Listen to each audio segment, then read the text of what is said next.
All right. Good to see you, Mark. How you doing? I'm okay.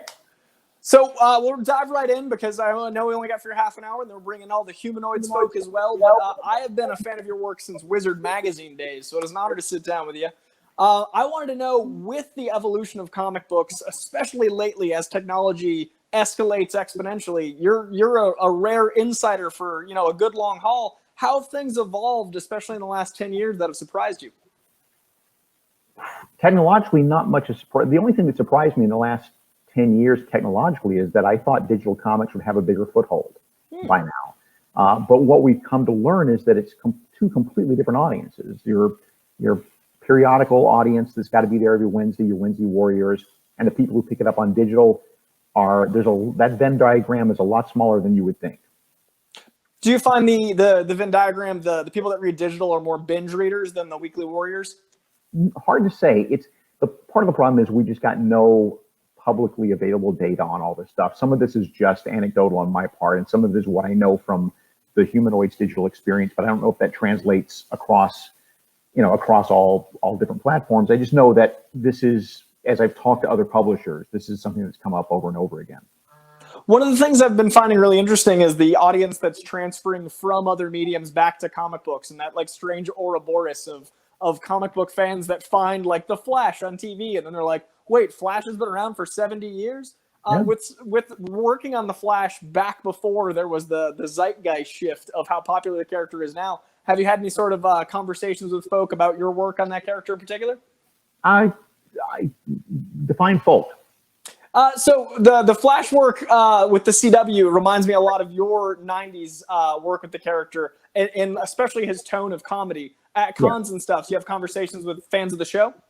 With fans of the show, yes, all the time. And also Eric Wallace, who's the EP, is a good friend of mine, and we talk a lot about The Flash. They've always been, I've not, the only reason I haven't been visiting the writer's room or visiting on set or anything to this point is only because my schedule hasn't aligned, and then we were actually looking forward to getting me in the writer's room just to meet people, and then suddenly the world went upside down. I've been very impressed with the optimism of that show, and that was one thing I always liked about your runs, was how optimistic the Flash is. It's really a special light on the character. Yeah, certain characters you can be cynical with, but not with the Flash, not with Superman, not with some of the old guard DC characters. They're not built to be cynical. There really needs to be a sense of hope and optimism to them. Yeah, I've always liked that the Flash even survived the Frank Miller era of darkness, where every character kind of had their walkabout phase. Even Spider-Man had his Ben Reilly darkness. We were like, what's happening? And then we got him back. But the optimism of the Flash has always struck me as this really cool thing for adults and kids to look to. But with Spider-Man, I've always found his rogues gallery to be one of the densest in comics and widespread. And you got to do an incredible run with so many villains. Is there any character in the Spider-Man rogues that you think is slept on? Any character that you wish got more love? That's a good question. I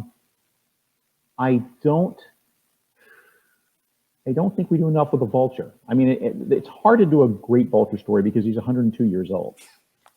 But at the same time, it's a great visual. And secondly, if you look back on all the early Spider-Man stories, they're really about age versus youth.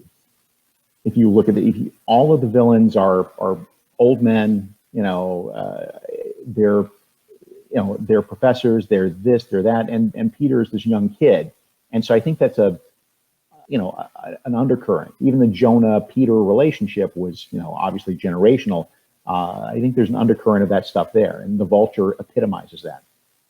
Yeah, I've never looked at that clearly, but the Ditko Lee era was very much a young man's game versus that side. I thought they handled that really well with that crazy Michael Keaton scene that took a lot of Goblin lore and incorporated it in the MCU. Yeah. Now, with the characters you've dealt with more recently, working on an indie side with publishing and everything else, has it been a different creative hat? Has it been transferring over that kind of information from reading and writing into now putting out what people want to consume? It's all part of a unified field theory. And it's, again, this is why I owned a store for a while, is because it has the one thing I hadn't done yet in comics. And so somewhere in my head is the grand unified field theory of comics. And I just haven't put it all together yet, because I've sought out these opportunities so that I can be somebody who's done more than anybody else in terms of the breadth of experience in comics. I like being able to be the guy who who's done everything but put the staples in the comics. And so as a publisher, it is a different hat, but it's still the same values, if you will. I mean, that's one of the things I had to come up with as a publisher pretty quickly was, what are our company values? What do we stand for? And it's boldness, and it's transgressive, and it's, you know, and it's integrity, and things like these. There are, those are the values of the company. Those are also personal values that to some degree I've imprinted on. Some of them were already there. So that's important to me. That I don't think the company needs to be a reflection of me, but if it doesn't have my voice in it somewhere, then anybody can do that job. I do agree with your like kind of mining for data. There's not a lot of slashes left on the resume for comic books. And I find with like big events, you were in the heyday of Marvel events when there was, you know, the Apocalypse, the Age of Ultron, when there was 30 titles. What was it like trying to balance other creators while also plugging and having your input, like you said, the necessity for your own tone on something that big? It was not always the easiest. It was sometimes challenging, but I've always been a team player, and I don't, you know, I resent it when I'm trying to do something. It's a collaborative medium, and so when people aren't collaborative, I don't find that very helpful. But it is kind of jarring. It is kind of daunting, and suddenly you have to figure out how your story fits into all the things you're going to do are suddenly going to fit into this big crossover that's coming up. Marvel has actually gotten really good about making it an opt-in system where it's really not dictated across the board. You know, Doctor Strange, do you want your book to participate in this thing? Because there's pluses and there's minuses. The pluses is you get ostensibly more exposure. The minus is you got to derail what you were doing. Same with Daredevil. I mean, we were very lucky, pretty much other than I think Original Sin, to be able to pick and choose which of these events we wanted to be in. So I think that's the way to go. I mean, if that strikes both, you know, it makes the creators happy, it makes the readers happy. That sort of opt-in system is probably the best way to go. Were there any events that you had wanted to do? Say with the X-Men, was there any large event that you'd pitched or that you dreamt up that just didn't work out because of timing, because of the amount of moving parts? Not really, but I'm not a big event guy. I've done a couple. I did Underworld Unleashed, which I think is coming out into this year, finally in a big deluxe edition, which is cool. But I was part of Age of Apocalypse, but I wasn't the prime mover there. Part of, you know, the end of the Marvel Universe in 1996, but again, not the prime mover. My wheelhouse is smaller stories. My wheelhouse is very personal stories and getting inside characters' heads. And I'm sure that if you put a gun to my head, I could come up with some sort of big, grand, blowout, company-wide crossover idea that would work. But it's just, I've gotten to the point in having written comics for 30 years that it doesn't excite me, because we've seen so much. We've seen almost everything you can possibly do. I don't know what to do now that's not a repeat of what's done before. So it's not my thing. Yeah, and I like the balance of both, and I find that comics, especially in the last, in my opinion, 10 years, have finally found that event balance with individual stories, and everything's not just, this is a trade, it has to end at issue 6, and that feeling was always exhausting, like, well, I guess this is over.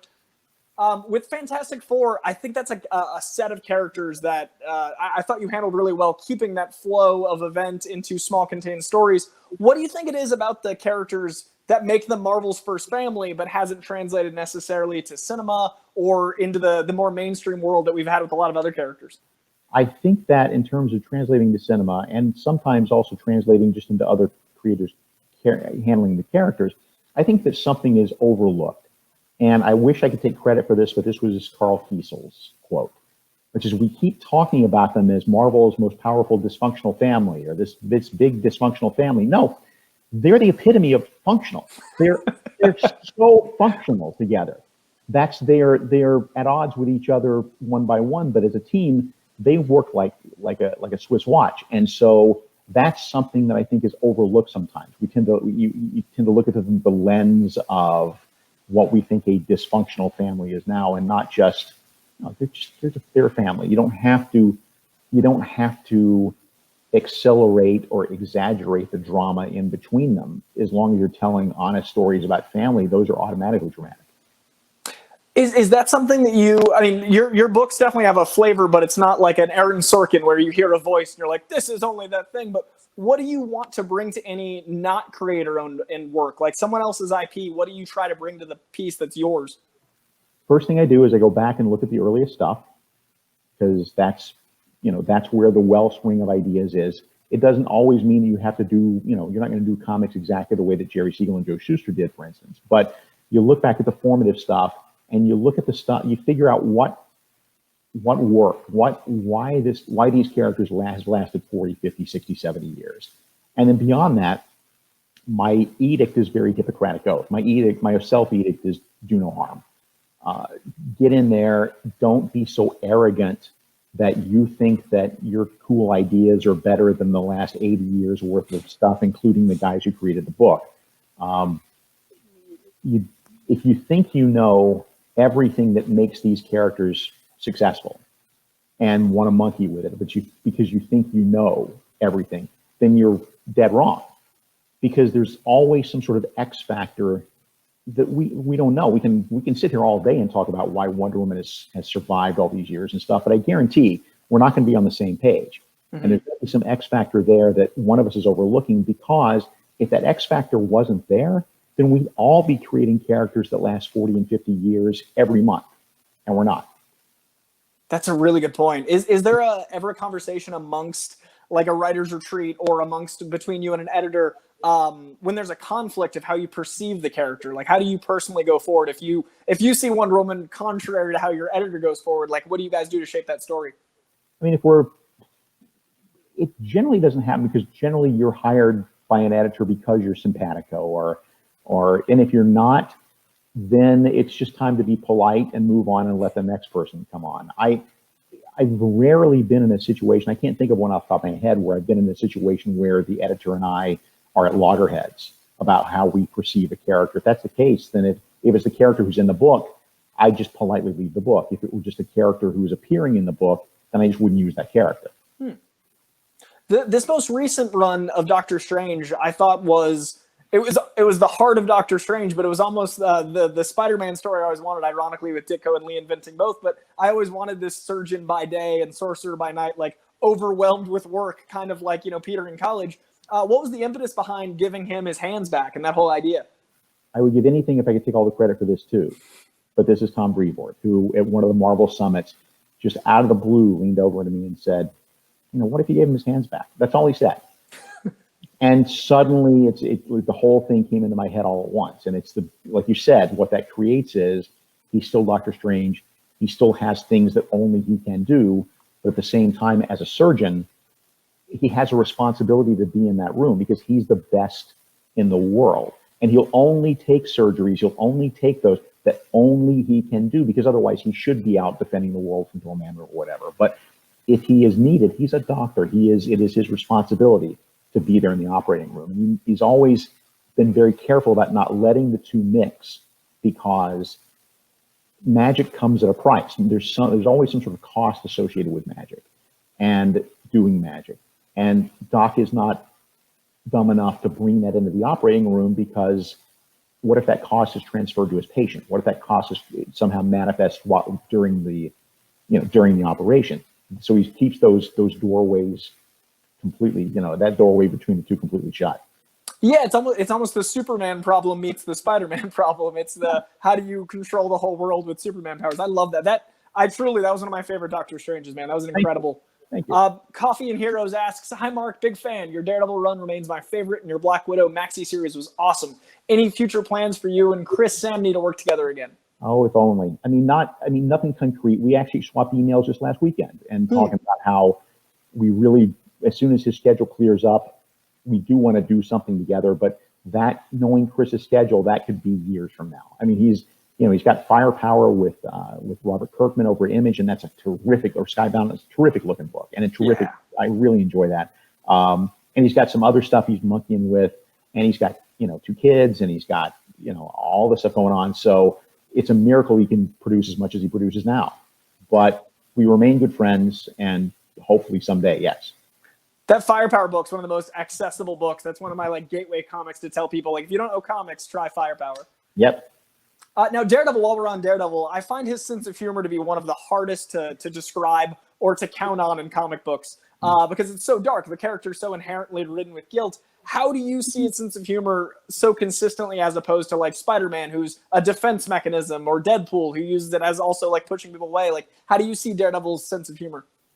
It is in its own way a defense mechanism, different than Spider-Man's. It is the fact that, from my point of view on Matt Murdock, is here's a guy who is just, every time he hits bottom, God just hands him another shovel and he's looking for another way to get darker and darker. And so he reached a point, and I set this up in my very first issue, he reached a point where it's like, I'm either going to keep digging or I'm going to fake it until I make it. And that's what I have to do to get through the day. I have to fake it until I make it. And as somebody who's dealt with depression myself over the years, over long, long periods of time, and I've gotten to know how it manifests, how it's treated very closely, very well, rather. And I see that in Matt. I see that the idea that what you have to do is just put one foot in front of the other. When you're, the thing about depression is that it's like a living thing inside you that's keeping you from doing anything that will make you feel good. So it's very inertia based. If you're the most depressed people I know, or are the ones who sit in a chair 7 hours a day because they just can't get themselves out of the chair. So with Matt, I can either be that, I can either have sunk to that level, or I can just, pick up one day at a time and go forward. And part of that is just trying to keep a light, ironic sense of humor about himself. And he's not jokey. He's just, and then even really wisecracky. But in his inner monologue, to me, is very observationally ironic, if you will. Yeah, like a sardonic versus sarcastic. There's definitely a darkness there. Yeah. Over to DC, I've always wanted to talk about Kingdom Come, and especially now with the CW bringing awareness to Kingdom Come, it's really cool to see new waves of fans be like, this over here. What's it been like seeing the world revisit such a great run? Oh my God, that's so good. I was having dinner with Mark Guggenheim. I mean, it must have been a year ago now. It's 10 years. I don't know. Time has no meaning anymore. Especially now. And we were at dinner, and he was talking about breaking the story, and he couldn't tell me too much, but he can tell me some stuff because we're close. And he says, I've come down to one of two choices. I can either put Brandon Routh in the Bryan Singer Superman costume, or maybe in the Kingdom Come. And when he said Kingdom, I didn't even hear the rest of the sentence. He saw my eyes light up, and I'm like, this has got to be it. And so he sent me some, on the QT, he sent me some character sketches and some pre-production artwork and stuff as we went along, just to wet my whistle. And it was really awesome to see that embodiment of that character on the screen. That was when you're doing comics, especially if you're working on other people's IP, other people's characters, the thing that you really hope for is that you do something that has enough of an impact that some other people pick it up down the road, because it means then that it meant something. It means that it has some resonance, and it means that you've somehow contributed to the mythos in a way that, just coming and doing a Superman story or a Batman story is not gonna. And so seeing that on the screen, that was all. I love that we live in that world, but that we see that. Seeing him, Christopher Reeve, as Kingdom Come Superman was one of those amazing, almost comic book moments of self-aware, beautiful reverence. Shauna Lindsay in the chat wants to know, how was it taking on Princess Leia? It was daunting. I didn't want to do it because I was terrified of Star Wars fans coming after me with pitchforks and torches, because I love Star Wars, but I'm not as passionate about Star Wars as I am about other things.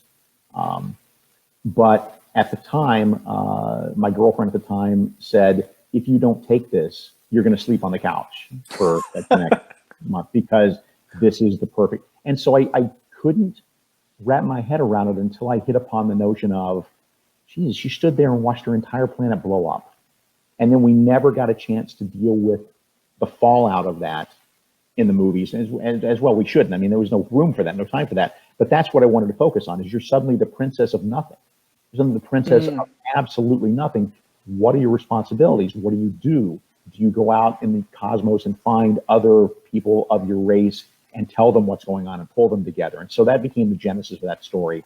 And it ended up being a really great experience. And the Lucasfilm people were really happy with what we did. They got very few notes, and it looked at Terry Dodson and his wife kicked it out of the park.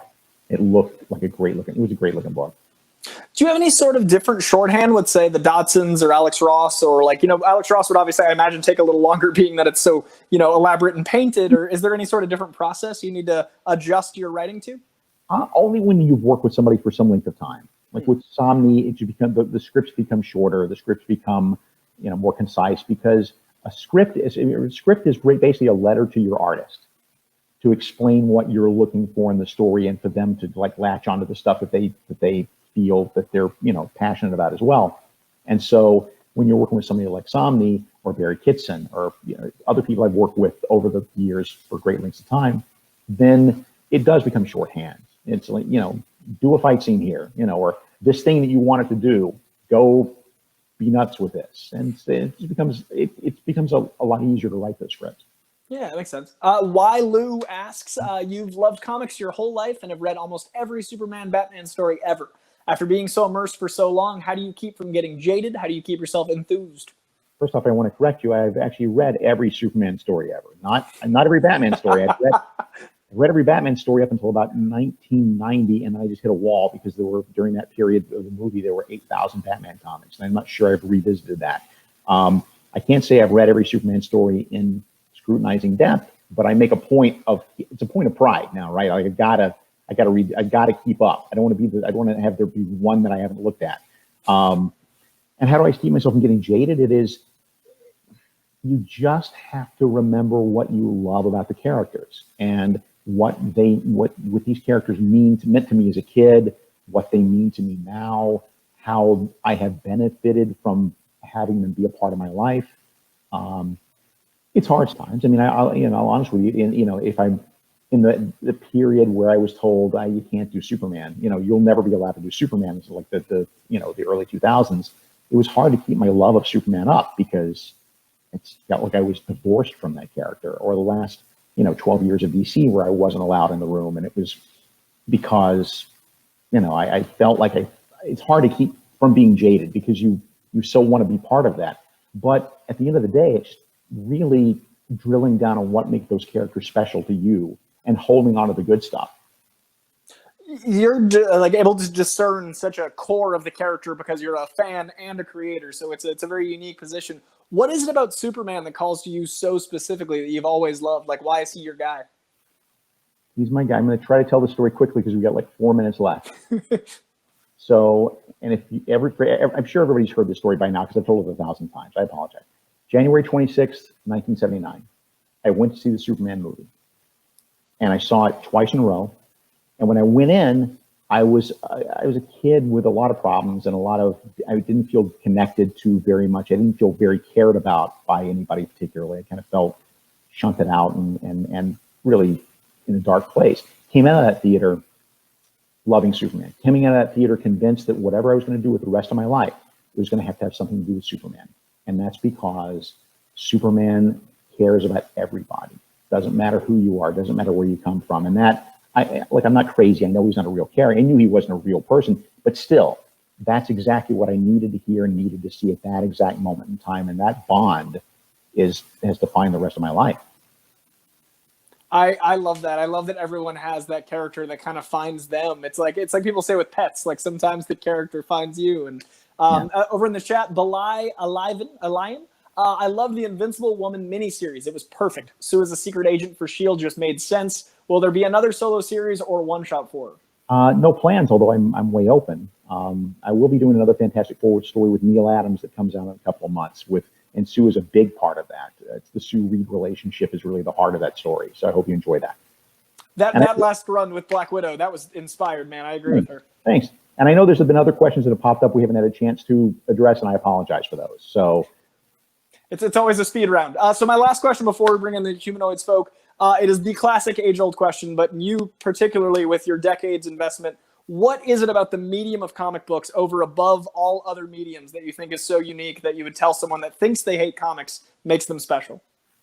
It's one of the most intimate entertainment experiences you can have because it's, if you're watching TV, if you're watching movies, if you're watching a play, it's happening in front of you at its own pace. You know, you don't get to dictate the pace at which you read stuff. But if you ever sat there and read a comic book with somebody over their shoulder, you know, one of you is going to want to turn the page faster than the other. Everybody absorbs the story at their own rate. And there's something about that I find very enchanting and, again, very intimate that I like to plug into. I was talking to Tom King about the same, and I hadn't put this together, but the intimacy of there only being a couple creators versus like a movie with all of the credits, it feels like more like directly connecting, and it's a fascinating medium because so many people see it as childish, but I see it as the opposite. And then you loving them so much for so long has been very inspiring. This is really why I've been asked a million times why I haven't done, you know, Flash TV shows or worked on the Justice League cartoon or whatever. And I've had all these opportunities, but honestly, I know that by nature of those processes, what you write, you know, will kind of somehow show up on screen, maybe more than less if you're lucky. But what I love about comics is this is from me to you, and there's very little standing in the way of that. So you're right. That's what I love. To concentrate. I like the concentrate. Yeah. We got everybody in here? Purity of voice, yeah. Yeah, there's no distillation of the concept you tried to put out there. You know, Coy, I gotta say, if I have one major regret, okay. No, stick around, Mark. If I have one major regret about Mainframe Comic Con is that we didn't extend this panel for a whole hour. What's up? I had nothing else to say. That's it. I'm being mindful of your time. That's all. Oh man, I'm gonna go to my grave just so upset that we didn't extend this panel for an hour. But guys, I just want to let you know, if you're just joining us right now, you just missed Mark Waid's spotlight. We're gonna go ahead and why is this weird silence? We're gonna bring. Are you silent, sir? No, Chuck's talking, but I don't know if you can hear him or not. No. Okay, well, I'm going to go ahead and bring everybody in from Humanoids right now, just kind of one at a time. Is everybody the Humanoids ready? All right, we'll make sure we can hear everyone. We're bringing everybody in, guys. Hello. Hi. Hey. Hi, everybody. Sound check. Everybody good? Sound check. Checking, 1, 2, checking. 3. Can't hear anybody. Yeah, I think so. So Mark can't hear anyone else, so he's going to tag out and tag back in for safety. Okay. The glory of digital Comic Con is always exciting doing this live and hoping for the best. It's 2020 with a side of AOL Instant Messenger. So Humanoids Inc. is this incredible company that's been around since the 70s, and I am so excited to talk about the depth of what all you guys put out there. Mark, can you hear us? I can hear you. Can you see me? Because again, I can't see myself on the screen. I've got you. Okay, great. Okay, perfect. So I'm wondering what this new iteration, what the message of Humanoids, what the unique flavor of the comic books is going to be. Like, what is the goal of Humanoids Inc. as a publishing? The goal is, I like living in places that nobody else is living. As a publisher, I like being in places and entertaining philosophies that nobody else is entertaining. And picking up, Humanoids has been around for 40 years. So basically just picking up the baton and understanding that it's about telling transgressive stories. It's about telling bold stories that nobody else is going to be able to tell or wants to tell or is scared to tell. It's about, that's really the ethos to me of Humanoids is really going out there and wing walking and not being pedestrian about it. With the legacy behind it, did you guys find like heavy Waid the crown, or what was it like when you first decided to embark on this journey? It was a gradual transition, actually. I mean, it looks like I just became publisher, which I did. And again, it was either 5 months ago or 5 minutes ago. Time, again, has no meaning anymore. I have no idea. But I was a consultant there for a couple of years beforehand, so I got to know Fabrice Geiger, the owner, and the other people there pretty well, and sort of got slowly inculcated into what that philosophy was. So it's just natural transition.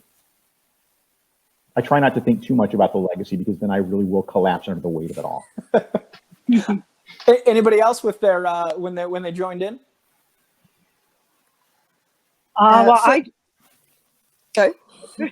I actually joined in from outside the industry, and it's interesting, Mark, what you just said about the involvement, what it takes when you're in film and television, which is the world I come from, and it takes longer to create a project. And what I love about comic book, having coming into this for the first time, is how relevant it can be to what's going on and how quick the turnaround can be relative to film and television. And what Mark mentioned, the intimate connection, the direct connection that you have with the reader. I write a lot of work that's based in social justice and sci-fi, and Mark read one of my TV sci-fi pilots and asked if I would pitch for Omni. And I immediately jumped in. It's been so much fun because of that relevance that I can bring to it, especially with all this going on in the world.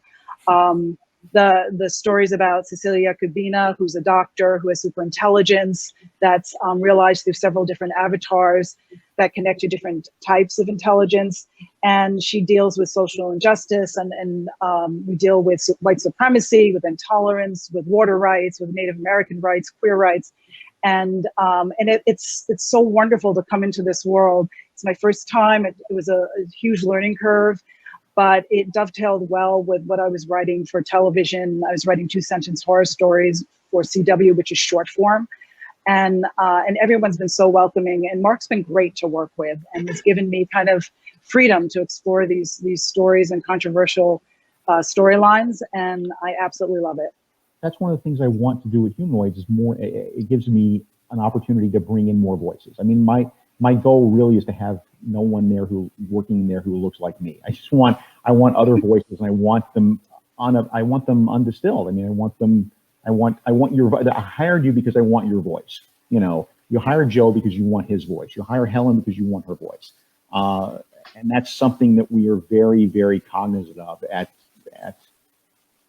Humanoids. My editorial philosophy has always been hire the best people for the job and then just get the hell out of the way. Mm.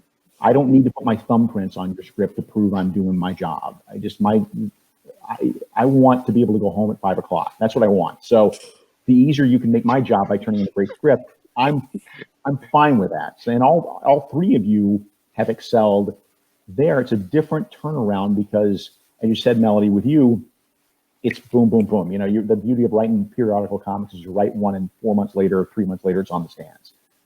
So there's that quick immediacy to it. Conversely, what Helen and Joseph have done with their work is a deeper dive. It takes a longer time to do. Helen, your book and your pre-existed me there. How long was it in development, and how long did it take to do? I'm curious.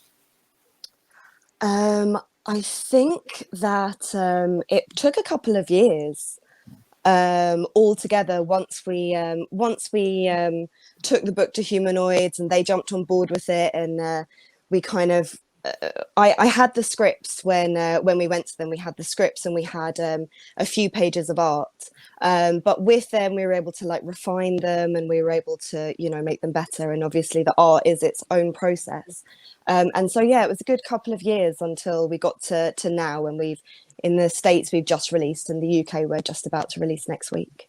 Yeah, it's a great. Actually, I'm sorry, Coy, just take a break for a second. I'll be right with you. Helen, for those who are just joining us, give the people out there like a couple of sentences about what the book is about.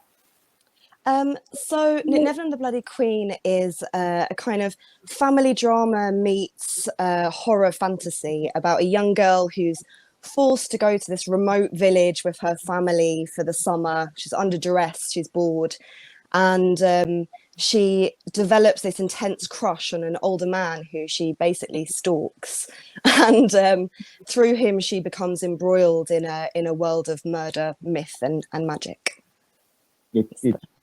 Boy, I'm going to hand the chair back over to you. That was one of my two-part questions, so thank you. I was going to ask about the particular project, and my follow-up was, what kind of stories did you want to tell when you had the freedom of Humanoids? For Helen. Yeah. Oh, right. Yeah, I mean, I'm passionate about writing stories that explore kind of family and growing up, and those sort of kind of very human issues, but behind a backdrop of horror and of fantasy. That's the sort of story that's always kind of made got me kind of passionate, and I want to write those sort of stories, micro stories, but against kind of more cosmic backdrops. Hell yeah. And Joseph, what are you working on, and what was that beautiful, enticing freedom of Humanoids for you? So the book I'm working on is called MPLS Sound, and it takes place during the early 80s in Minneapolis, and it's centered around a fictional band called Star Child, led by a Black woman, that is competing against different bands in the scene, which was mostly a white male rock scene, in the goal of becoming Prince's band. So where this takes place in real history is it precedes the existence of the Revolution. The Revolution was set up as Prince's band in 1983, and this is the story of how a band rose to get that close to becoming Prince's band, and the story of why it didn't happen. And the great thing about working at Humanoids is there's really no time when you're told you can't do that, right? There's no lines that they're afraid for you to come across or even jump over if it's necessary for the story. So the entire editorial team and Marcus, publisher, they were all very supportive of wherever this story had to go, right? And where the story goes, it deals with a kind of personal journey for this Black woman creating a band against the tide of a white male scene in a town that isn't interested in having her lead a band. The history of Minneapolis at the time was not encouraging for her. And as you'll learn in the book, that absence of encouragement goes back to her childhood.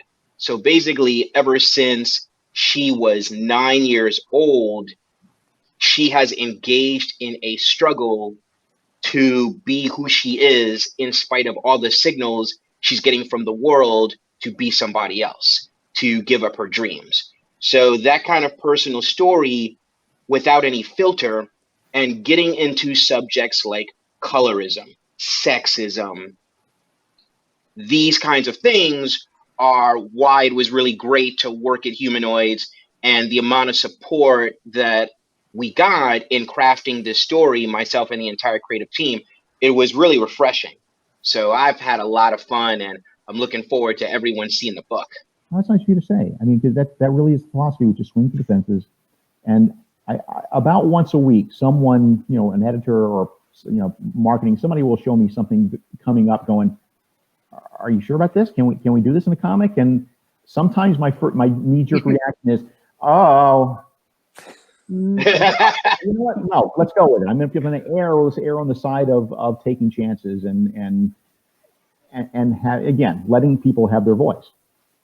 I love that there's a specifically transgressive goal, because as we've seen this year, especially how important that is, and comics are amongst the most political mediums. As Melody said, the speed at which you can get information out through comic books is very different from film or television. So the combination of the importance of that kind of story told, the speed it can be told, and the need for it in 2020, I think this company is poised for all these things perfectly.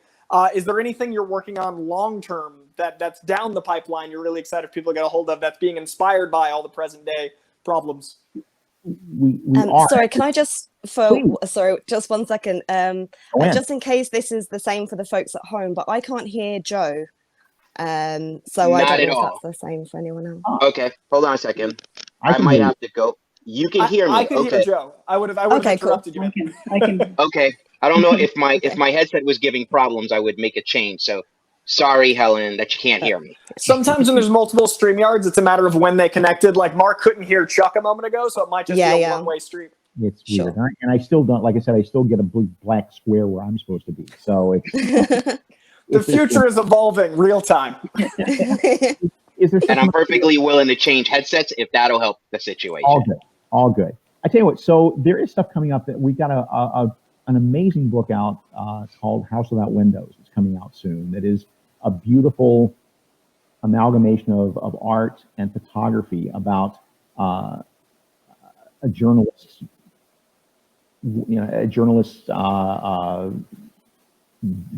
Deep diving into African culture and some of the truly horrible tiny towns where kids are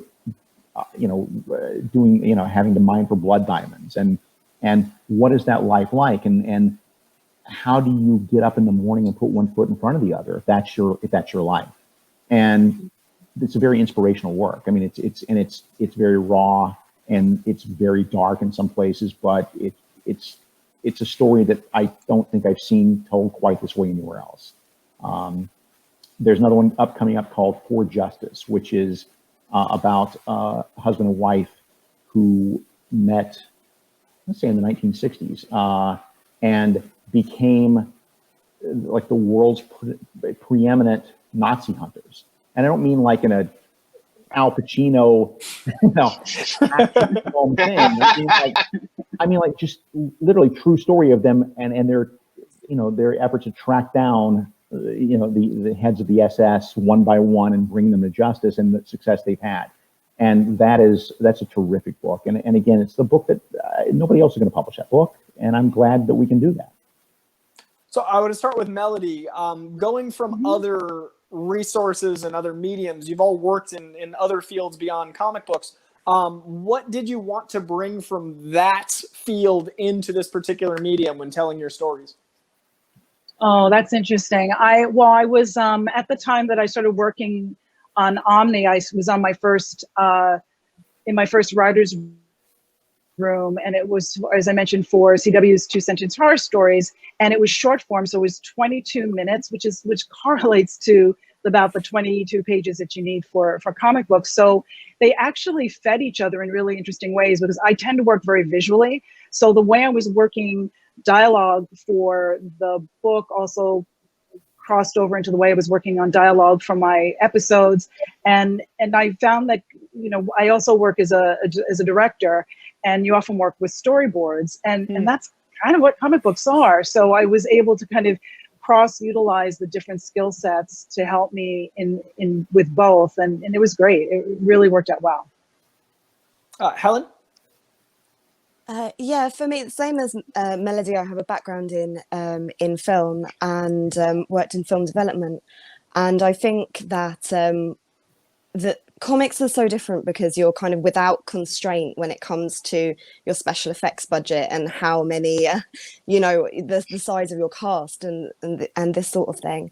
But Niven is very directly influenced by film, because it's kind of based on a whole kind of genre of film, like very, very directly. So kind of brought in a lot of tropes from that, and also I'm kind of used to working in quite a visual way, in the way that you try to like imagine and put things together. So I think same as Melody, they're very complementary disciplines.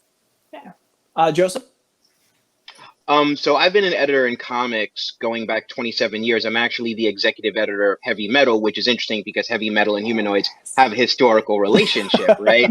So I kind of feel like I'm working for the sister company, which is great. And so from a writing perspective, it's pretty interesting because that's a different hat, right, that I have to put on. I have to take the editorial hat off. And so for me, I had to immerse myself in the music of the time period that I was writing, and not only Prince's music, but all the related music, because you kind of have to throw yourself back into the 80s, right? Which for me was high school, but to really get myself into that zone, I'm not listening to any music from the present time period. I'm immersing myself in that time period and reading a lot of books about the history of the Minneapolis music scene and Prince's relationship with all these other important figures in music. So it's really bringing that all together into this story, trying to make a story that is just very human and universal, but also when you read it, you do have a feel of a music drama. It's a drama specifically about that industry and about being a musician. Talk a little bit more about that. Talk to the notion of it's all about the music, but how do you bring that into a silent medium? Because you managed to get it across. Yeah, thank you. So one of the things that we thought about was the idea of, so if you're talking about the early 80s, you're literally talking about the origin and establishing of MTV. So the language of music videos is something that was brought to the book, and you will see that in double page splashes. So that's something that's very cool. So sometimes it's just a matter of letting the characters play and not having lyrics involved and things like that. And another thing was that, one of the things I obviously thought about was the Purple Rain film. and how that is a melodrama of sorts. And the thing about drama is sometimes as a writer, you have to keep your mouth shut and there's no words and you have to let the people be. And so sometimes the quiet moments allow you to feel what the characters feel as they're just letting some kind of tune or feeling just flow through them. That sounds amazing. I'm so excited to check this out, man. I thought the musicality that Rick Remender captured with Deadly Class was amazing. This sounds even more specific, and that's, yes, all in. Yeah, this is a bit more, I would like to think it's a bit more intimate. And the thing is, the entire creative team, you know, Meredith Laxon, the illustrator, Tan Chu, the colorist, the letterer, and then my co-writer Hannibal Taboo, we really just tried to make it as natural as possible. It's interesting when you are dealing with a medium that in a number of ways is designed for larger than life stories. So when you tell these intimate personal stories about someone that could be your friend, could be your sister, could be your mother, that's an entirely different kind of way to approach things. And sometimes you got to dig deep to deal with what it feels like to fail, what it feels like to have to get back up and fight again. Those kinds of things, you have to dig them out of yourself and put them into these stories.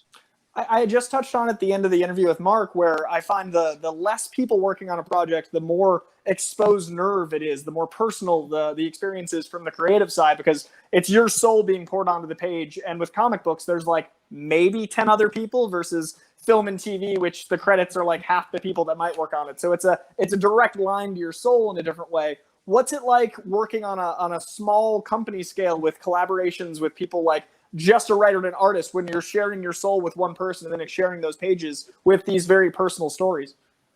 Yeah, you know, it's interesting going back to what Melody was saying about the difference between working in TV and film and working in comics, and how comics has more of an immediacy. For me, it's the collaboration. So it's knowing that your part is not the final part or the final say. And think of it as passing a baton, right? If there's a race to be won, it won't be won by you alone. So you are not giving instruction. What you are doing is inspiring the collaborator who comes next to do something amazing, right? In a way, like I feel like, and I imagine the others would agree, in a way I feel like a comic book script is a conversation. It's not me telling you what to do. It's me saying, hey, this is how she feels. This is what the time was like.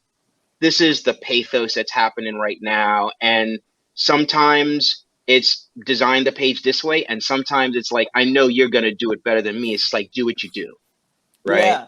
So it's that, right? It's baton passing to the ultimate goal, which is the best story possible. I love that selfless take on any sort of creative endeavor.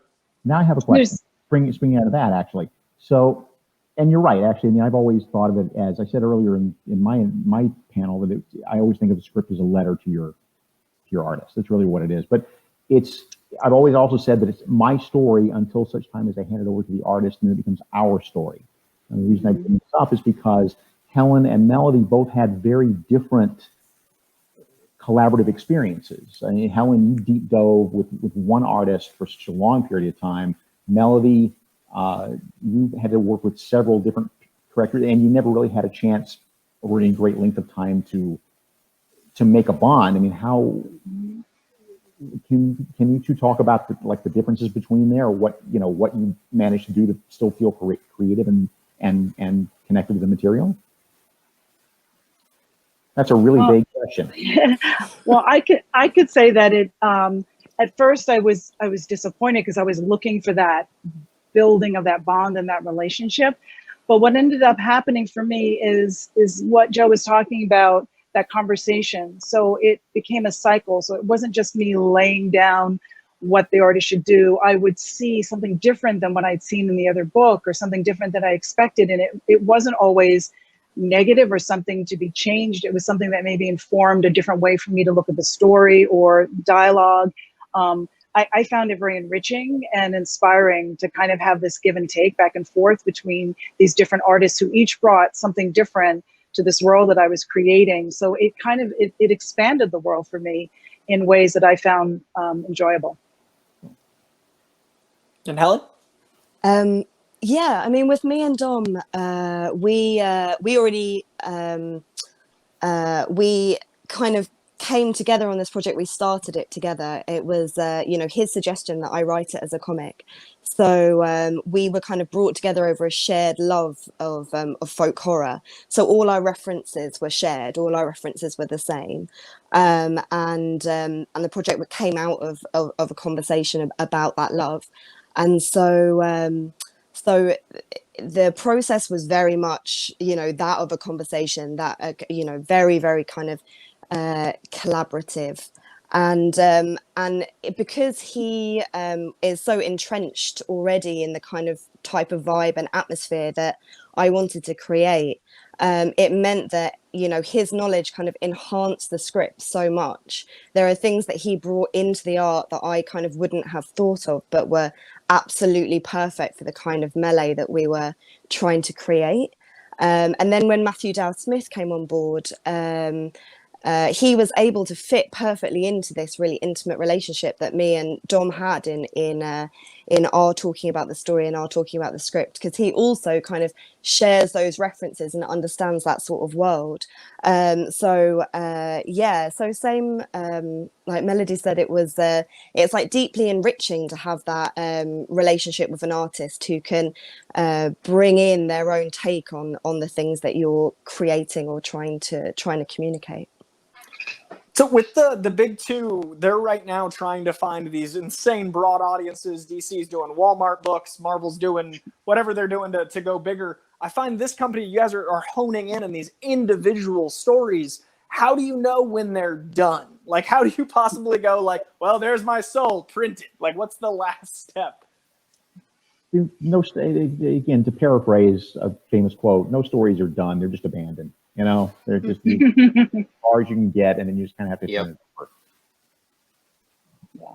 Does it feel like once you hold it, is there like this interesting like catharsis of once it's printed, like once you've held one of your stories, what's it like to flip through something you've experienced, be it 1 week or 5 years, to actually go through the book once it's done?